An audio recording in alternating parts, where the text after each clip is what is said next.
Chuck Schumer says that Trump needs to pick a new running mate and says he'll probably do so in the next 10 days. Now, I would say, Mr. Schumer, maybe you should just focus on who Kamala chooses as her running mate on the Democrat side and leave our choice on the Republican side out of your thought process.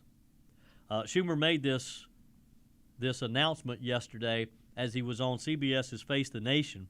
He was discussing, of course, the upcoming presidential election when he decided to address the addition of Senator J.D. Vance to the Trump team.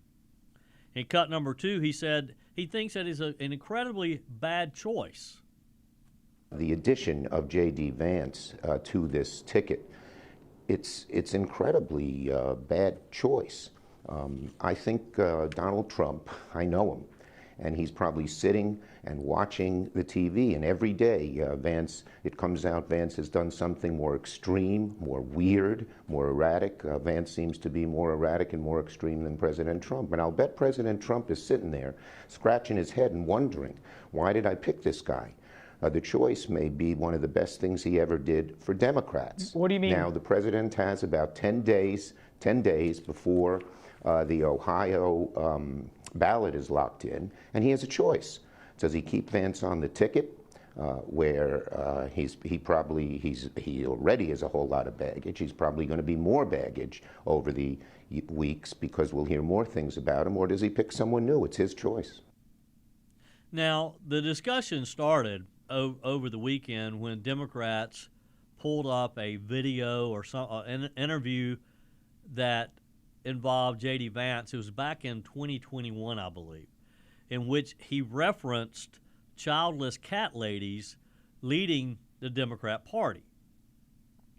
And this has set the left, they're standing on their heads now.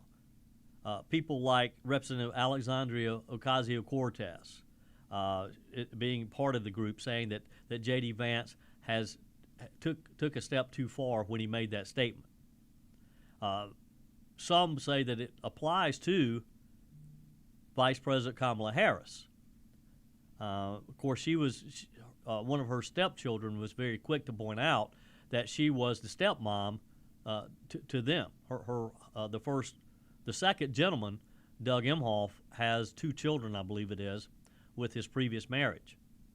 On an episode of Fox News on the Brian Kilmeade Show, Trump 2024 senior campaign advisor Chris LaCivita said that Vance's interview is blatantly taken out of context, adding that the Trump-Vance campaign is not against childless women, as the liberal media is saying.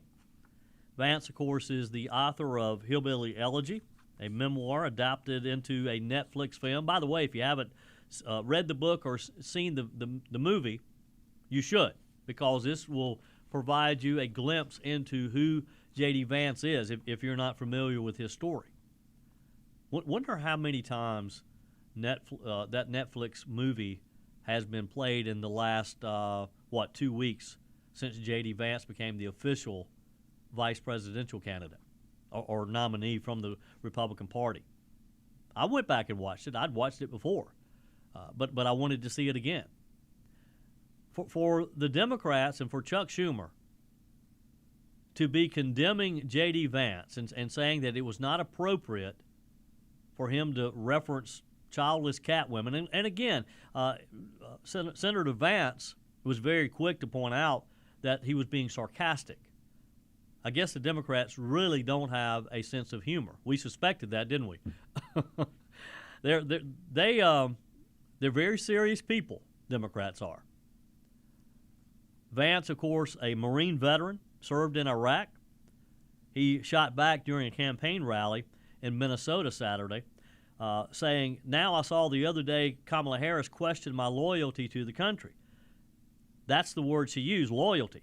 And it's an interesting word, Semper Fi, because there is no greater sign of disloyalty to this country than what Kamala Harris has done at our southern border.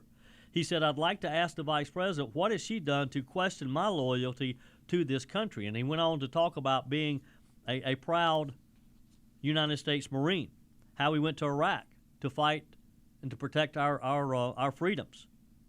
He talked about building a business in this country. Again, if you do not know J.D. Vance's story, read his book, watch the movie. And if anyone can challenge, if he were a Democrat, they would be so proud of him, rising out of the poverty that he did, rising out of a less than ideal childhood, and being able to, first of all, go to the Marines, secondly, go to an Ivy League school, get his law degree, and now be a potential vice president of the United States. That's pretty impressive to me. But yet, Chuck Schumer believes that Donald Trump should maybe pick a replacement while he can. I would say, Mr. Schumer, maybe you and the Democrats should be considering who you have chosen to be your top of the ticket. Do you really want Kamala Harris representing you in November? Now remember, Chuck Schumer was one of the last to endorse Kamala Harris. Chuck Schumer was hesitant to come forward when it looked as though Joe Biden was not going to be a candidate any longer.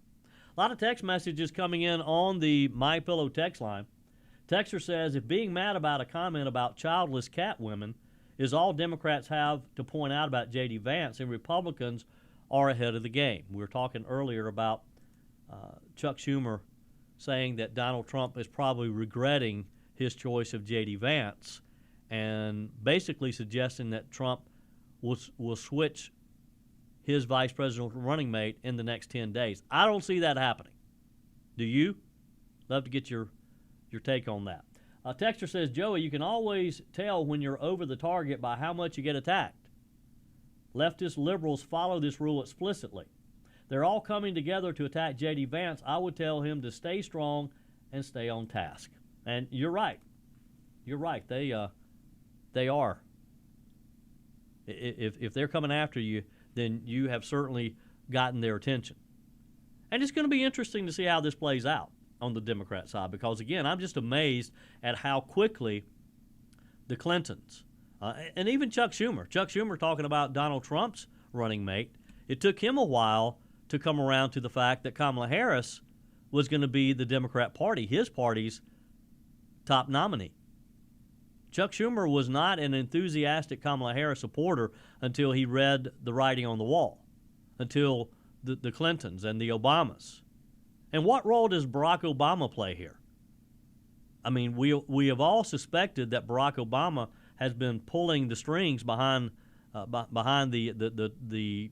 curtain, so to speak, with Joe Biden.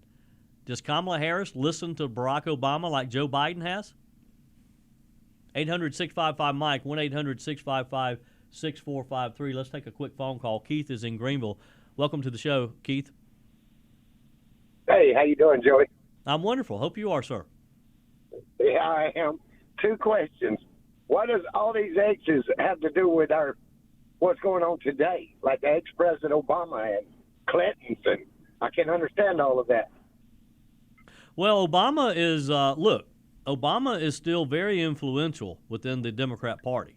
You noticed the slight pause there that they took, what it was almost 24 hours, close to 48 hours maybe, before Obama came around to Kamala Harris. There was some speculation that he may not endorse her. And, boy, they were scrambling because he is so important to the party. He raises a lot of money. That, if nothing else, the amount of money that Barack Obama can raise, he raised millions of dollars for Joe Biden in their last joint appearance in Los Angeles. So if nothing else, a fundraiser. Well, it just don't make that sense, did it? Yep. Who liked him? Yep. I mean, he destroyed our influence and stuff on our country. Well, if we, it's not going to make sense to us, Keith, because we don't care for Barack Obama. We know what he did to our country, and we know what he wants to do. So, no, it's not going to make sense to you and me, Keith, but evidently it makes sense to a lot of Democrats because he's still a rock star within Democrat circles. If you need to raise money, as Joe Biden needed to, all you need is Barack Obama to show up. All you need is Michelle Obama to show up, like it or not. the Obamas are still very influential people within Democrat circles, and those who lean left, the liberals of our country. He's still the figurehead. He's still considered the party leader among Democrats. Let's go back to the phones. Bill is it Honor, Michigan? Yes, sir. Honor, Michigan. Anyhow, what a great show. Thank you, sir. Appreciate your call. Besides having a sloppy epistemology, Schumer is lacking three things. He's lacking horns, he's lacking a pitchfork and a tail, and he is so wrong about Vance. I mean, this is the best candidate you could ever come across. Yeah. Yeah, you know, a couple of texters on the MyPillow text line have said J.D. Vance is doing something right when he's in the crosshairs of Chuck Schumer. You know, I wonder how long it took Chuck Schumer to come up with the idea and to then float the idea that Donald Trump within 10 days was going to be replacing J.D. Vance. Yes. You know, I can't say and stuff like that, but when Biden was talking about Trump being in the crosshairs and stuff like that, if you can't beat him, kill him. And I really wonder whether there was some involvement. Can't say. Yeah. Well, and we'll never know all the details of what happened on July the 13th, but we do know mistakes were made. We do know that the Secret Service, I mean, just based on what we learned from this local police department over the weekend, this SWAT team, who their leader said they were never consulted, they were never briefed. That's unheard of.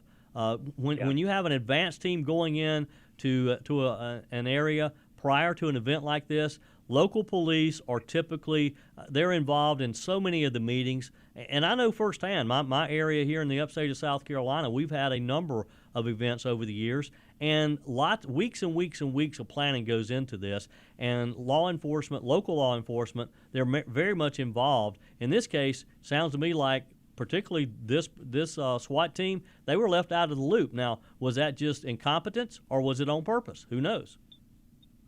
Thank you for your goodness, and it keeps getting gooder and gooder. Gooder and gooder. There you go. Appreciate it, Bill. Have a great day.